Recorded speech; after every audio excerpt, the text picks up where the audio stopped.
Go. Hi, my name is Jack Armstrong, and I work for NGD Cars. My favorite recollection from Pebble Beach was Friday before the show. Me and my girlfriend had just returned back to the Monterey Embassy Suites. Like right as we're walking in the door, we can hear from the distance the 2 or 3 SVJ Lamborghinis doing kind of a rev match. And even in the mixture of all the crazy cars we've seen, we both kind of take off at a sprint going down to see what all this commotion and fuss is about. And as we run down, we see a crowd of about 2,000 people gathered around the In-N-Out about a quarter mile down the street.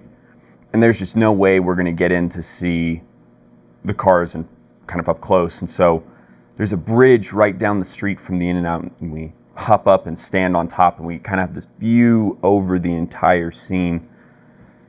And so we hang out for a little bit, and over the next 20 or 30 minutes, the crowd progressively doubles, and more cars show up, and eventually people take to the streets and end up blocking not only the entire In-N-Out parking lot, but the oncoming traffic street as well, just blocking off the cars.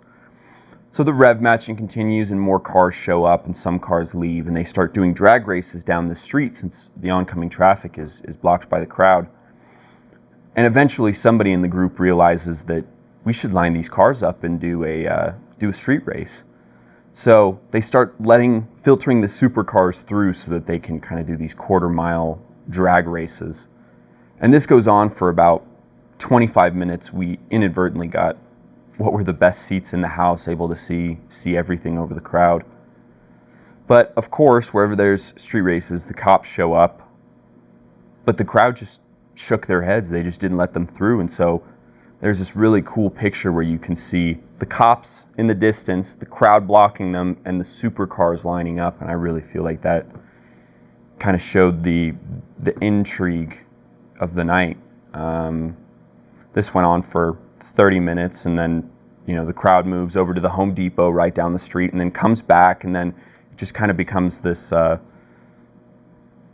on-the-road car show, if you will, where it's just bouncing around to a whole bunch of different places. And